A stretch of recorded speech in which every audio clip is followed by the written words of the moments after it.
अंग्रेज व्यापार के मकसद से भारत में आके भारत को लगभग 200 सालों तक अपना गुलाम बना लेती है। हाँ, यही ब्रिटिशर्स थी जो ईस्ट इंडिया कंपनी के रूप से भारत में 1603 में आई थी। भारत में आते ही एक के बाद एक राज्य को धोखा के माध्यम से जीत लेती है। इन 200 सालों में ब्रिटिशर्स बहुत सारे युद्ध को जीत चुकी है, लेकिन क्या आप जानते हैं कि ये ब्रिटिश एक ऐसे युद्ध में बुरी तरह से हारी थी कि मुगल बादशाह के सामने अपने जीवन के लिए भीख भी इन्हें मांगना पड़ा था। लेकिन बाद में ब्रिटिशों की ये हार के बारे में किसी को पता ना चले, इसीलिए उन्होंने बहुत सारे कोशिश की थी इस हार को इतिहास से मिटाने की, लेकिन सच्चाई तो कभी नहीं मिटती। इसलिए बहुत ही कम लोग जानते हैं कि ब्रिटिश और मुगलों की लड़ाई में ब्रिटिशर्स बुरी तरह से हारती है और वो मुगल शासक औरंगजेब के पैर में पड़ के अपने प्राण के लिए भीख भी मांगते हैं। तो आइए जानते हैं इसके पीछे छिपी हुई इतिहास को। तो हेलो दोस्तों, मैं हूं कृष्णेंदु चौधरी और आप देख रहे हैं सीक्रेट दुनिया यूट्यूब चैनल। अगर आप इस चैनल में नए हैं तो चैनल को भी सब्सक्राइब करके बेल आइकन को जरूर प्रेस कर दें। तो कहानी की शुरुआत कुछ इस तरह से होता है, जब अंग्रेज भारत में छोटे छोटे व्यापार की पॉइंट्स खोल रखे थे और वो इसके माध्यम से ही पूरे अखंड भारत में व्यापार करते थे। जैसे सूरत, मद्रास, कलकत्ता, बॉम्बे, ये सारी व्यापार की केंद्र थी और इस जगह से वो बाद में फैक्ट्रीज को लगाना भी शुरू करते हैं।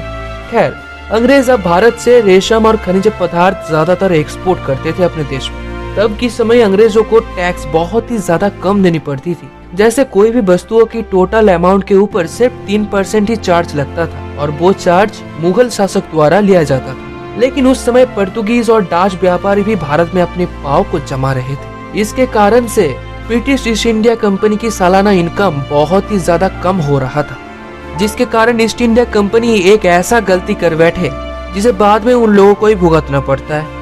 ईस्ट इंडिया कंपनी बॉम्बे और कलकत्ता के बंदरगाह को कैप्चर कर लेते हैं और साथ ही साथ मुगलों की जहाजों को लूट लेते हैं। मात्र 300 सिपाही लेकर ईस्ट इंडिया कंपनी उस समय के सबसे ताकतवर बादशाह के अगेंस्ट युद्ध छेड़ देती है। लेकिन मुगल एम्पायर के पास उस समय 9.5 लाख के करीब आर्मी थी, जो इतना वेल ट्रेंड थी ना कि कोई भी लड़ाई लड़ ले फिर भी वही जीतते थे।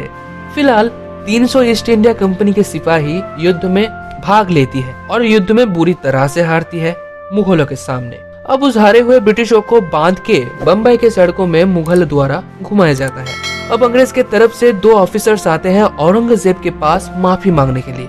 माफी मांगने के लिए वो अपने घुटने को टेक कर मुगल बादशाह औरंगजेब से माफी मांगते हैं। कहा जाता है कि जब वो लोग माफी मांग रहे थे तब उनका हाथ बंधा हुआ था और वो लोग अपने सर को झुकाए हुए थे। औरंगजेब उन लोगों को खड़ी खोटी सुना के माफ कर देते हैं और जुर्माना के रूप में 15,000 रुपए की फाइन देते हैं। तो ये इतिहास में हुए ब्रिटिशों की एक शर्मनाक हार थी। कहा जाता है कि उस समय अगर औरंगजेब उनको माफी ना देकर धक्के मार के भारत से ही निकाल देते तो आज भारत का नजारा कुछ अलग ही होता।